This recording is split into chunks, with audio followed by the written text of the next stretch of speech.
Welcome to episode 11 of The Sober Stretch, the podcast for anyone that has a difficult relationship with alcohol, alcoholics, recovered, people on a sobriety journey.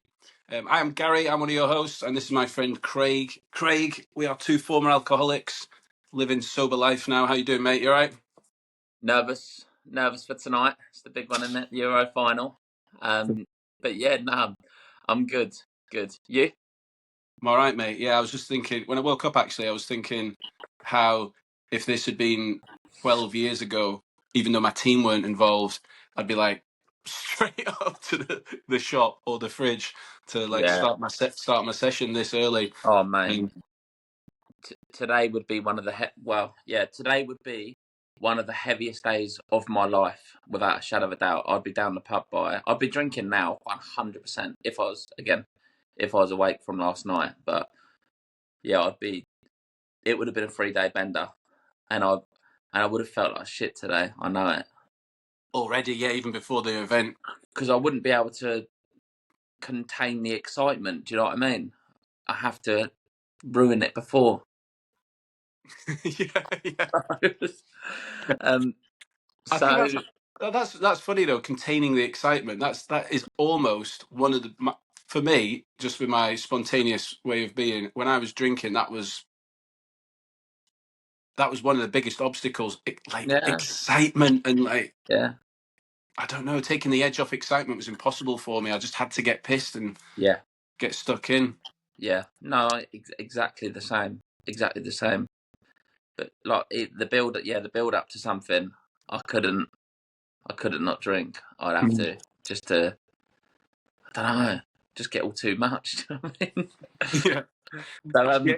I think if you drink a lot, last thing I'll say before you introduce the topic, the I think to an alcoholic, a football match that starts at 8 p.m. the day starts at 11 8 a.m. 10 Yeah, a.m. 8 a.m.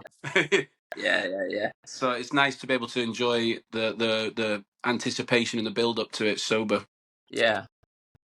Still struggle. I mean, like today, I don't for 1 second want a drink or anything like that. But it is going to be a bit of you still have to think about it, because it's got to be for anyone that's English, today has got to be the biggest drinking day of all year. Oh, easy, isn't it? It's bigger than Christmas. It's bigger than fucking everything. I'm still buzzing for it. I'm madly buzzing for it, but that's nice. You can still be excited without the drink. Yeah, you still love football and shit like that. It's not like football and booze goes hand in hand, doesn't it? It complements each other quite nicely. Quite. It doesn't mean that I don't love football or anything like that, or I don't get buzzing about England being in a fucking European final. It's huge, man. Fuck me. It's massive. How smashed up did you get during the Italy game 3 years ago? Oh, I was down a pub called the Wheat Sheaf, early doors. Me and my mate got there early as fuck, and I remember how rough I felt from the whole weekend before, from the whole few days before. And yeah, I think we got to the pub at about 12 because we thought it was going to be packed, but we was the only ones in there. Of course you were. So I was drinking. I can't remember what time kickoff was, but drinking for a good 6-7 hours before. Yeah. And then by the time the game come, just fucking written off. Do you know what I mean? I mean, do you remember the game? I actually do, believe it or not. Well, I remember Luke Shaw's goal. Yeah, in the first minute. And I remember the penalties, and that was about it. Bloody hell. Yeah, see, Yeah, well, man. you remember all this one, hopefully. 100%. Hopefully for the good reasons. So, today, enough about football, as hard as that's going to be today. But we're going to talk about not going through your sober journey alone. The support that is there for everyone that you should utilise, really, because it really can help. It's there for a reason, and we didn't do it. I'm not saying that we done it the right way or the wrong way, but I know we struggled like fuck. And having a support network that can help you when your mates are trying to twist your arms or just being like, just come out for one, blah blah blah. Having a support group or people, your new people that can help you, will make everything so much easier. You won't feel so alienated and isolated from the world. So yeah, just touch on that today. Yeah, it's massively important. I think when you compare the supportive route to the routes we took, I think that in a good way it highlights the fact that it can be done, like white knuckling it without support. But obviously, if the support is available to you, you should be grabbing as much of it as you can. I mean, my situation was I didn't really have much opportunity to get support. It was 2014, so it wasn't like Instagram was or TikTok was awash with sobriety accounts. Maybe it was, but I doubt it. I was in a foreign country, moving around a lot. I kept having new groups of friends every 6 months. I mean, I've said this before on various episodes, but I actually look back now and think that the way I did it with minimal AA and then just doing it all by myself mentally means now I've like acquired this massively ironclad resilience. But at the time, it would have been nice to have had people. So, Yeah, you know how hard it fucking was. Jesus Christ. We spoke about how hard like the early days were and the early weeks, the early months. But I remember YouTubing and Googling like fuck, like a madman, to see if I was actually losing my mind going sober, or if it was normal, the withdrawal symptoms, because I was so up and down all the time. And where I wasn't feeling better, I thought, what's the fucking point? So for someone to just tell you that it's normal and you're going to feel better, it's just part of the process. That would have been such a weight off my shoulders at the time. And I suppose AA is good for that, isn't it? I didn't go until I'd done 6 months sober, like you, white knuckled it. Thought I'd grin and bear it, and just push myself, because one thing I have got, I suppose, is quite a bit of willpower. mm-hmm. And I think anyone that's an alcoholic or beats addiction does. But yeah, I'd done 6 months without nothing, and then I thought, fuck it, I'm going to go to an AA meeting, and Yeah, it it's a bit helped straight backwards, isn't it? away. Yeah, it helped straight away though. Well, there you go. Like you've done 6 months white knuckling, testing your own resolve, passing all those tests, and then you get that additional, well, that first layer of support, and then just things must have been easier from that point, no? Yeah, When you yeah, yeah, where you yeah, were able to share. yeah, yeah. It was just so amazing being around people that are the same as you, thinking, what the fuck? Like, of course, everyone's unique, but all alcoholics are facing the same problems, or all drug addicts are facing the same demons and stuff like that.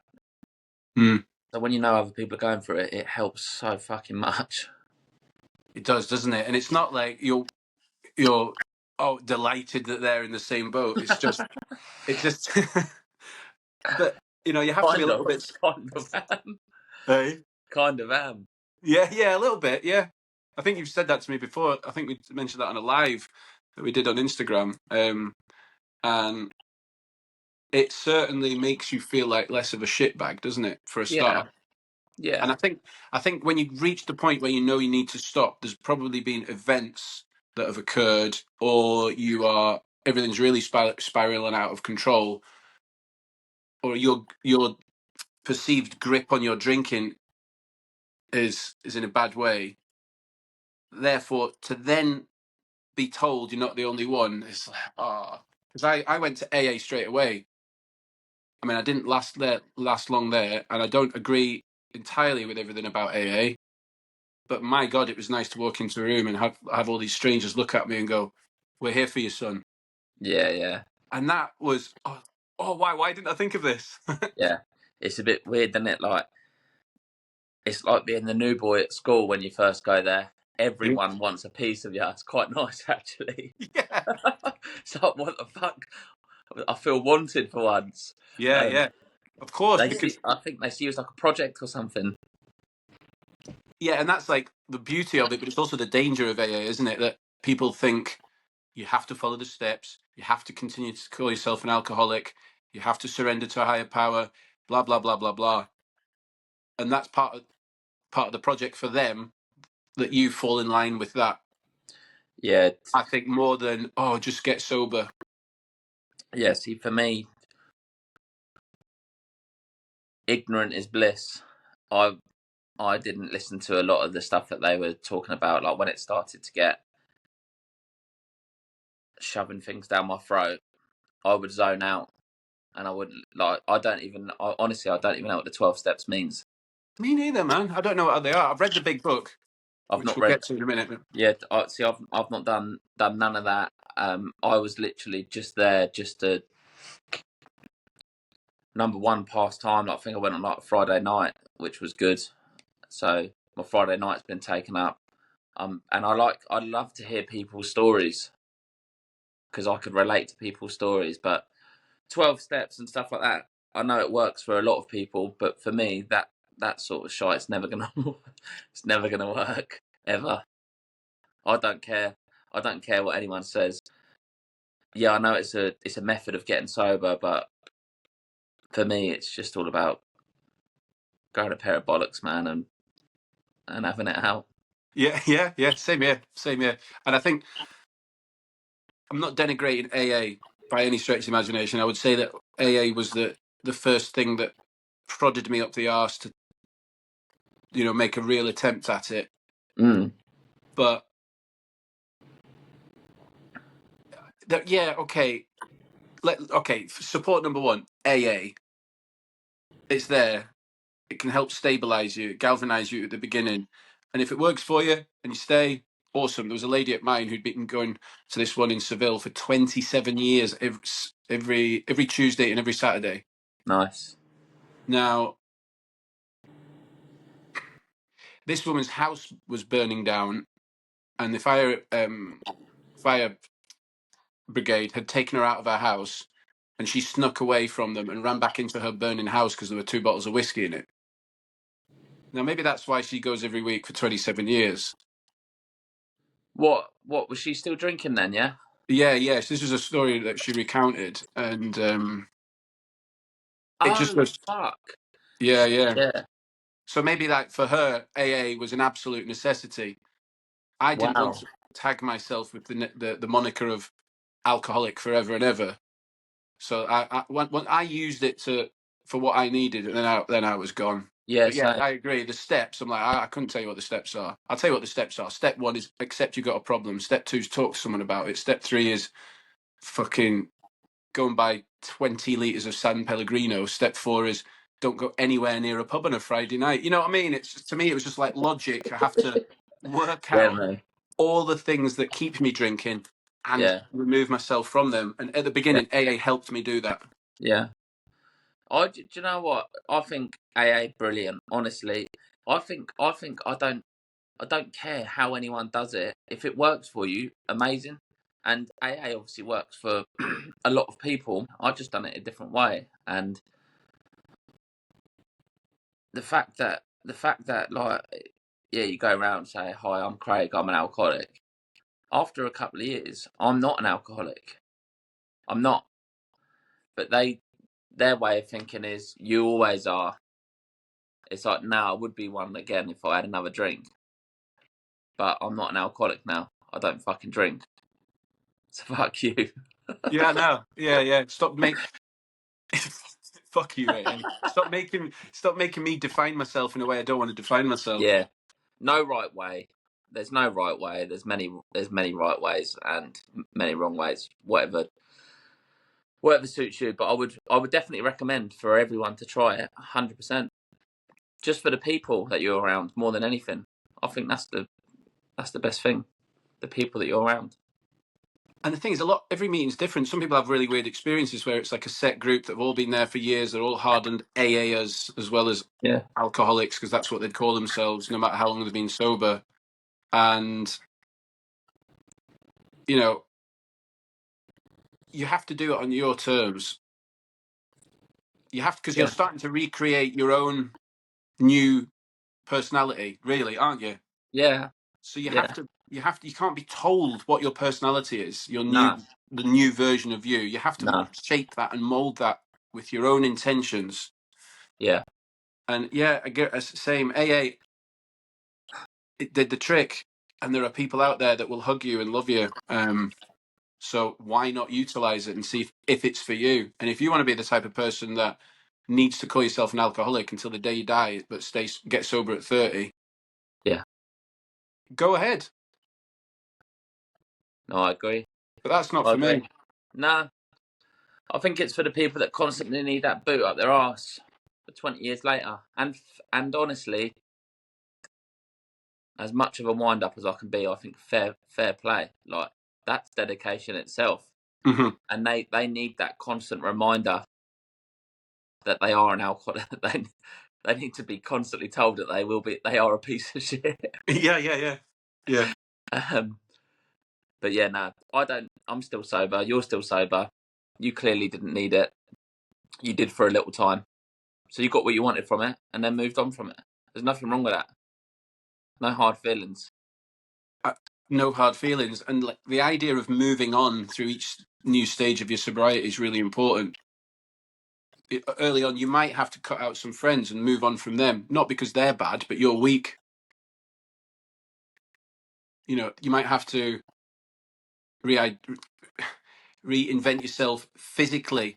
You might have to do it mentally, but there should be no like, okay, surrender to a higher power in AA, but there should be no higher power like putting pressure on you to behave a certain No, way or do a certain thing. no, You know, this is your like golden opportunity to create this beautiful new life for yourself. yeah, yeah. You can't be What told how to live it. people aren't stupid. They've got to like shape it individually, which we've done. But like I say, I white knuckled it. I white knuckled it out of. I didn't have the choice. But I mean, is implementing a really structured plan to your life to stay sober, which I did, white knuckling it. I don't know. Think I don't know. I think maybe everyone has to have an element of white knuckling it, because it's going to take grit and Hmm. strength. I'm not saying you're fighting fucking Mike Tyson or anything, but it is your own fight, and you are going to have to brace yourself. So I think everyone is going to have an element of that in there, and willpower is probably the biggest thing that you're going to need, because there is going to be so many things or so many reasons to why you could relapse. What you said earlier about, oh, it's a hard time, Euros is on. Yeah, next month you'll be saying it's hard because of the Olympics, and then before you know it, it's Halloween, and oh, you used to always drink on Halloween. you, you used to, and then it's Christmas, and then it's the New Year, and then, do you know what I mean? There's always going to be something. But then So, there's the 1st of February when you get through dry January. oh yeah. What a load of bollocks those things are. I'm not into them. Dry January's bad, mate. Dry Dry, January, dry, dry January is basically telling people to get fucking smashed on the 1st of February, I think. mate. I done Dry January once, yeah, and at the time it was one of the biggest achievements of my life, no joke. And when I made it through it on the 1st of Feb, I started drinking at 10 in the morning at work. Like, what a fucking div! Oh, mate. What a div! And from then on, it didn't stop. It was the worst thing I ever done, honestly, because I thought I'd proved to myself that I was an alcoholic because I could not drink for a month, and Mhm. it was the worst thing I'd ever done, mate. From then, it was a 5-year sesh after that. Thanks, gimmick. Yeah, no, I mean, I no, understand it's good in a way for people that perhaps not like us or like we were, that would just like a little break so they can maybe see how much better they feel. But if you're Yeah, like a full-blown alky and yeah, you're no. using dry January, I'm sure there will be people that have continued that being sober after that. But I don't know, like 4 weeks ain't long enough. Like it's to not, is it? No. They should just call it dry life Mm, starting today. yeah, yeah. So other support groups, bar AA, because the world has changed, especially since you stopped. Yeah. um, social media's mad. Like honestly, social media, as this will sound very contradictory of myself, but social media can honestly do my absolute head in because you see so much shit, and you can get wrapped up in it, and I just think a lot of it is not reality. However, there are a lot of it's mad. Like since having this account that I've got, is the sober community is actually mad. There is so many people out there, It's crazy, isn't it? and to see that every day instead of scrolling through shit about how people think it's cool to get pissed up and do gear and that, you start following these other accounts like yours, for an example, who make a light-hearted joke on and seriousness on sobriety. Just seeing one of them reels a day can fucking help you. Yeah. And then they can message you. They know they're going to get a reply, and next minute you're pouring your heart out to some geezer that you have no idea existed, and you're giving them 10 years worth of experience. Do you know what I mean? Well, exactly. That's why I started it, and I would have loved that community when I got sober, Mm, and now I see the power of the community as a person that contributes to it as a helper. I mean, I'm not in the sober Instagram to stay sober. I don't need that. I'm just there to be like a beacon of light, and whatever. yeah, And it's evident that people are using it for the right reasons, because I try to reply to every message, but I've recently, in the last sort of 2 months, as my account's grown bigger, I'm finding it like stressful to reply to everyone. So that yeah, means is that if it's just not, and it's not just my account, there's obviously thousands of accounts. Number of people that are using sober Instagram, sober TikTok, whatever, is it's baffling to me how many people are struggling. yeah, Baffling's not the right word, but it has blown my mind. But they have that, and you see all these success stories yeah, let's just call it Instagram. You see all these success stories on Instagram, and that's proof. And they all cite sober Instagram as a huge contributing factor to their continued sobriety. Fucking amazing. yeah. And it's double handy. Like if you've got someone that's just going through the initial what the fuck is going on stage, like the first few days, you've got like groups in that, haven't you? So for people that can all jump in this group and all chat to each other and be like, how's your day, blah blah blah. So if you've got someone that literally physically can't leave the house because they're riddled with social anxiety and they feel like they're Mm. dying, if they can just send the message in that group, that's like instant therapy, isn't it? For free. Oh, it's there waiting, and it's non-judgmental. There's no price implication. It's people who understand your plight, all in the palm of your hand. Yeah, I mean, I keep talking about it, but mainly because I'm proud of it and I love the people in it. But my accountability, let's call it an accountability chat group on Instagram, is thriving. And there are days when I'm not involved, because I'm busy and I work weird hours. And there's like 35, 40 messages of people that are now like proper online mates, it's unreal now. rooting for people, opening up in the extreme, laying their souls bare. Unreal. How can that be unhelpful? I mean, it can only be a massive plus. And I didn't have that.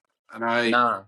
when I got triggered or had a craving, I just had to go for a walk or just sit in my room and occupy my mind with Yeah. I don't know, a bit of meditation, or just even Yeah. sit there and go, no, you're not fucking drinking, dickhead. No, Yeah. Yeah. that was my. I mean, I had a plan quite quickly because I realised, having read the big book, I didn't read the big book in stages. I just took it. I got given it on my second meeting, I think, and I just went and read it in a cafe over 2 days. And what am I trying to say? And I implemented a plan from picking bits from the big book.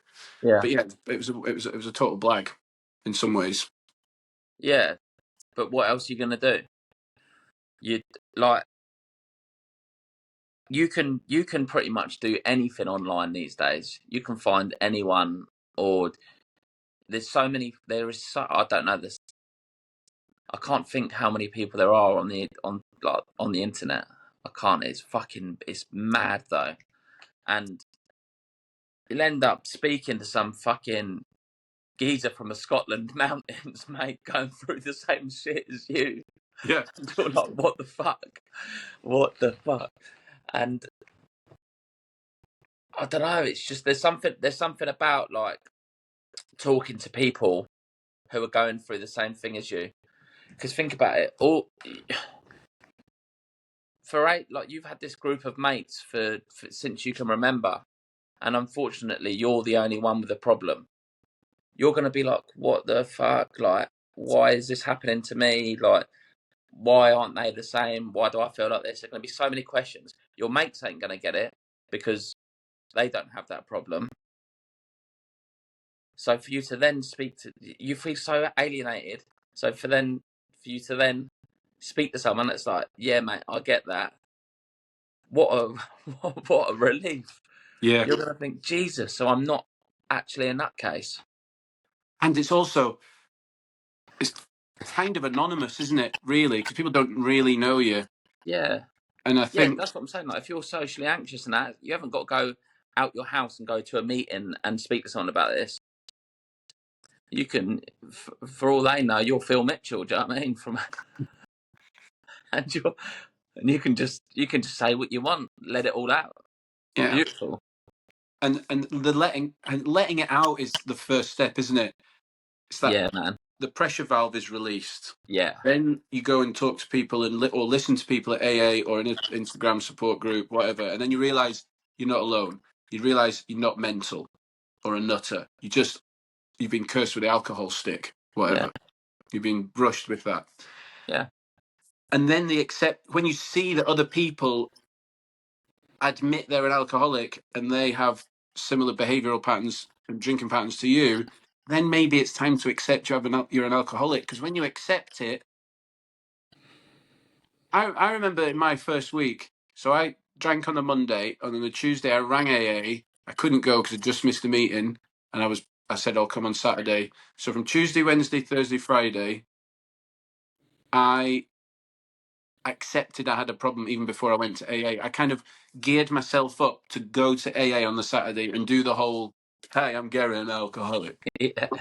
So in those 4 days, I kind of accepted my fate, and for the first time in my life, because I'd made that call and I knew I was going to go on the Saturday. And from opening up, relieving the pressure valve, and accepting I had a problem, I was then ready to have a good old bash at sobriety. Because Yeah. if you don't do those things, you're in a hide into nothing. It's not going to happen. Yeah. Don't lie to yourself. It's just pointless, and it's just prolonging the misery. And it's never as bad as you think it is it? Nice. It's nice. It's It's lovely. nice. It It's is. fucking beautiful. It's free therapy, Absolutely. mate. There's not many worse things. I don't know if I've ever felt as bad as that. The only thing I could like compare it to, have you ever had like a terrible like toothache or earache or something like that? I struggled a lot with earache post flights across my life, and I've had hideous toothache twice. So, but earache, I can hard relate to that. Yeah, days of it. So yeah, Oh, mate, that's what like the first few days of, obviously not as like physically painful, but that's what it's like doing sobriety on your own, yeah, going it's a good sober on your analogy. own. Yeah, If you are a wreckhead like what we were. Yeah. But yeah, I would recommend everyone to get help. Doing it on your own is fucking hard. Hard, and you will convince yourself that you're going mad. You're losing the plot. You'll convince yourself that it doesn't ever get better,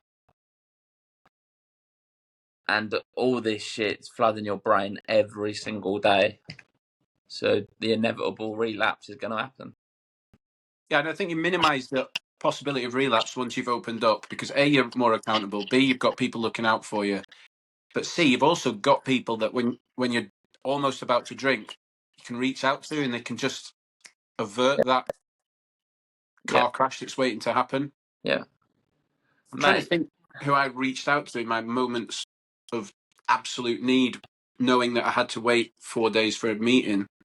I didn't reach out to no one. I don't think I did. I didn't tell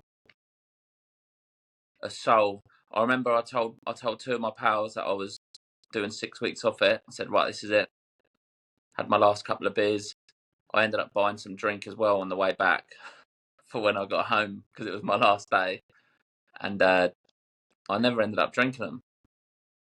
And then that was me for 2 weeks. I wasn't saying nothing to the world.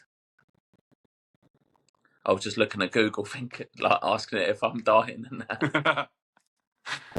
I tell a lie, actually. I told my colleagues at work, because I worked with my flatmate, although our relationship had soured.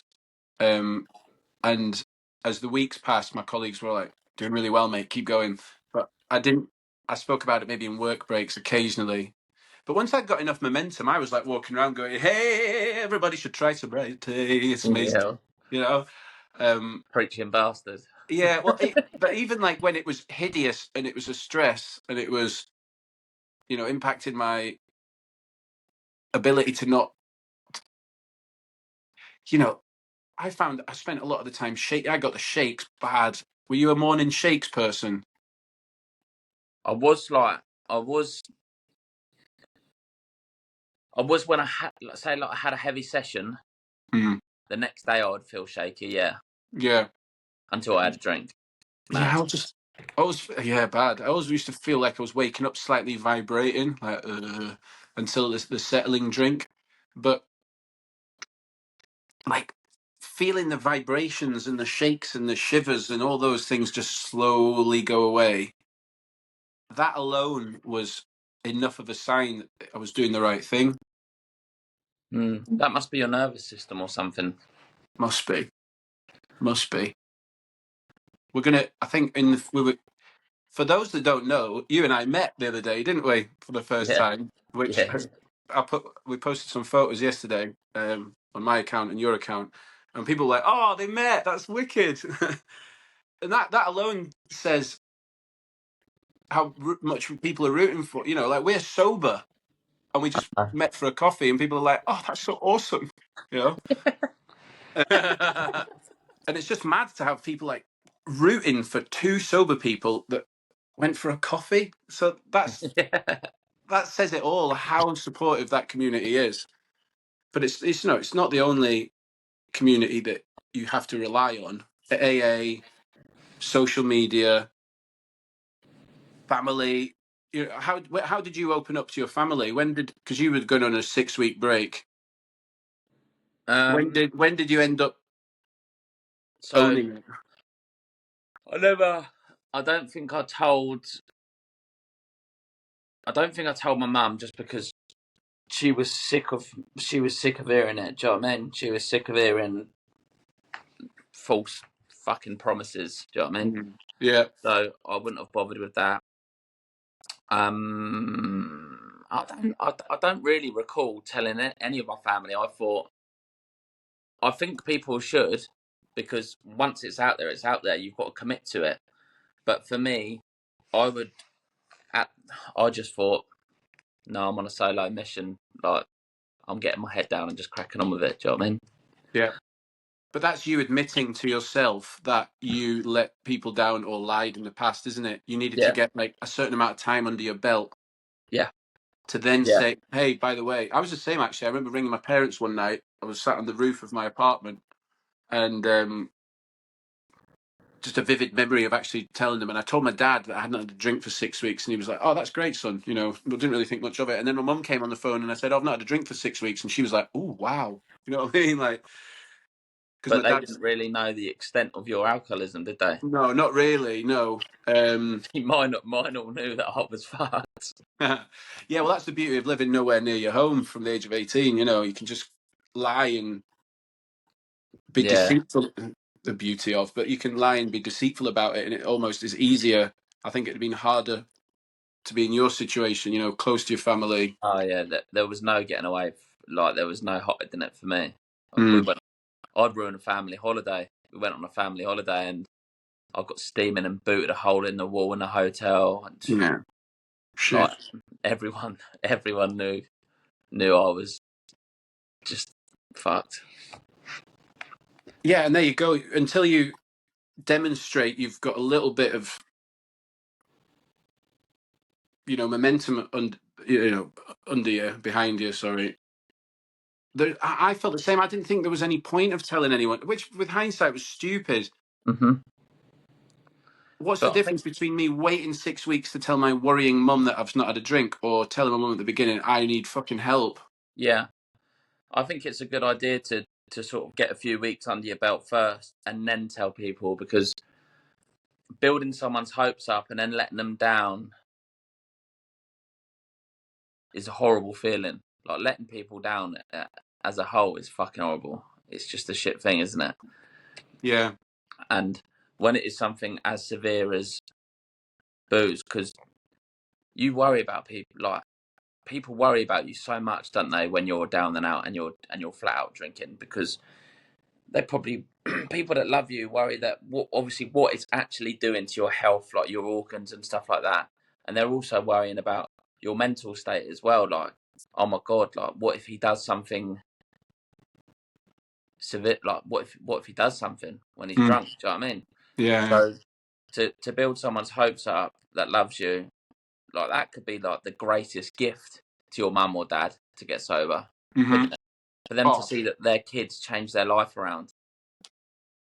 I know my mum is like, can't believe it still. So don't build their hopes up and then go to the pub the next day, because that's a bit out of order. well, and also I think when you let people down, you're more inclined to drink, aren't you? Because you feel Yeah, shame, guilt. yeah, You're repeating the same old habit, and then you start to think, oh well, why? We've talked about resigning ourselves to a life of alcoholism. We broke free from that, but there were times where we thought, well, I've just let my mum down again. I might as well just live up to my reputation as someone that can't get sober. Fuck it, you yeah. know. No, exactly. And every time it's then going to be harder in it, because it's another failed attempt. Mm-hmm. Yeah. But you can, I think with friends and that, I think I think you should let everyone, like a lot of people, know, like, because your friends are going to be saying, "Do you want to come to the pub? Do you want to come to the pub? Do you want to come to the pub?" That's our circle of people, isn't it? Mm. So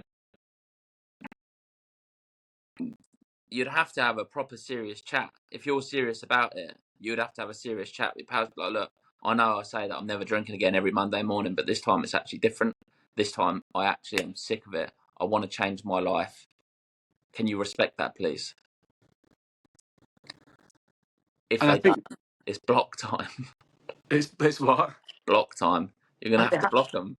Of course, because you're telling someone that is very supposed to be very close to you that you need help, you've got a problem, you want to change, and if their reaction is just come to the fucking pub, because You're that's kind of the reaction you would get from someone, isn't it? It's like that kind of, oh, you're weak, you're soft, you're wet. If you get that kind of reaction from a mate, you that's don't need that poor. mate in your. Nah. That's when you start like chop, chop, chop, chop, chop, cutting people Yeah. out. Yeah. No, Yeah. Yeah. Yeah. That's poor. Because you find out who your mates are. I didn't yeah, have much problem because I didn't have any fucking friends where I was getting sober. I just had acquaintances that were like, "Oh, well done," but you know. yeah, Billy no mates. But no, you're exactly right. You can't. If you literally pour your heart out, especially men, because men don't talk a lot. Yeah. So if a man, it takes a man a lot to say, I've been feeling really, really, really bad. Like, I know you see me down the pub and that, and I seem like this happy guy, but I've been feeling really low. My anxiety is horrendous. I'm skint to fuck. I've blown all my wages in 3 days. I'm sick of this life now. This is my plan. Can you expect it? Can you respect that? If they then, after all of that, after you Yes. pulled your heart out, if they then say, "All right, mate, what time are we down the pub on Tuesday?" Then they're actually scum because they haven't got the same problem as you. That's why they don't get it. Yeah. So And, yeah. and and you hope that you've chosen friends that would understand your situation and give you a little bit of grace. So, right, here's a question: you live where you grew up. Your country are in the final tonight, and you've been sober for nearly 2 years. Are there any of your crew that are wanting you to come out tonight and have a drink? So my two of my best pals, they're actually there. They've been watching pretty much every game over Germany. Sweet. And I've had a message of maybe two of my mates saying, "Where are you watching it?" One person said, "Do you want to watch it at mine?" Because he doesn't want to drink, and someone else was on about either watching it at theirs or watching it down the pub.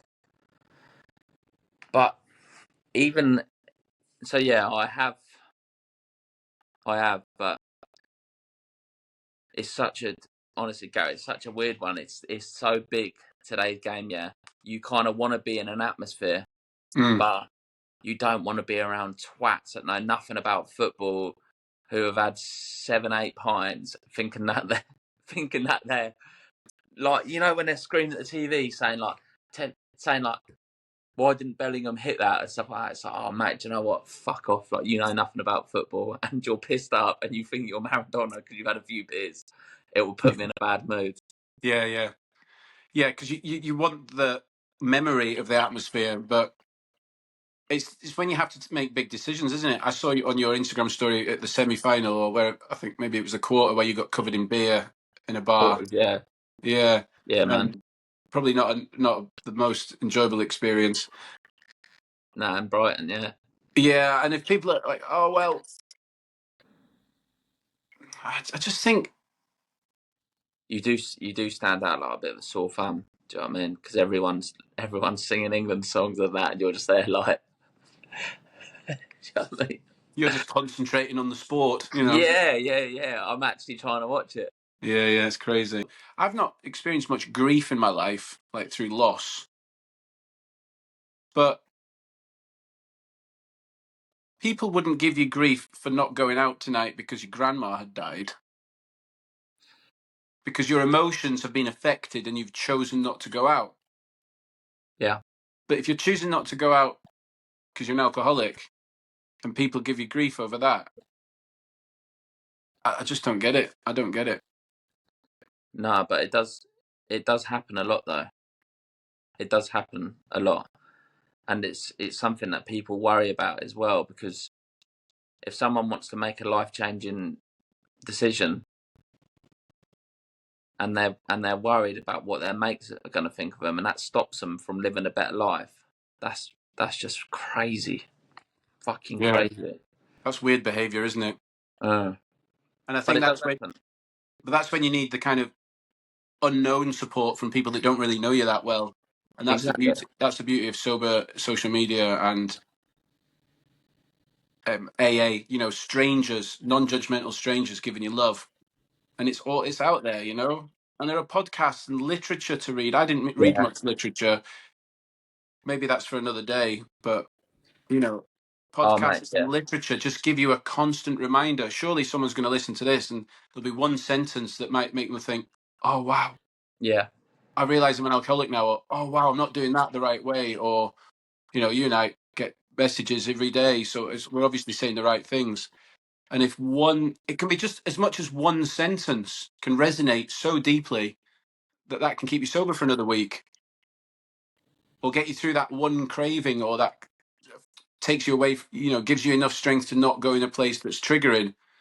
So I would recommend also, we'll talk about that another day, but like literature, Yeah, podcasts, man. all these ways to dip your toe Yeah, into having support, yeah, and good advice.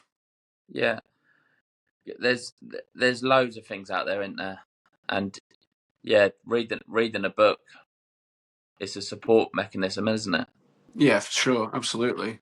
You know, people, and again, it's people with lived experiences typically, isn't it? There's Yeah. no one's written a book on how to get sober that wasn't an alcoholic. I'd like to think so. Who knows? Everyone's out there for the clout, isn't they? Wouldn't surprise Yeah, me. true. Well, we're no frills, and we're just here to help people. Yeah, we've. I would like to say we're not that I'm proud of it, but we're fully fledged alkies. 100%. No, like, 100%. There's no doubt yeah, about it. no, absolutely no question. When you're drinking before work at 8 in the morning, I think that kind of ticks that box. Do you know what I mean? I think so. I think that ticks the box that says, "Should I get help?" Yes. Yeah. Yeah, yeah, So, well, guys, if you are planning to go to a pub tonight and drink sparkling water, enjoy the game. Have you yeah. decided where you're going to watch it? No, No. still up in the air. Still up in the Okay. air. I don't fucking know. Honestly, it's frying my brain at the moment. I don't know. Well, I'm going to be working, so luckily there's a telly at work, so I will get to see it. But Good. we'll leave it there and let people get on Yeah, with their man. Euro final preparations. Yeah. Right, we are.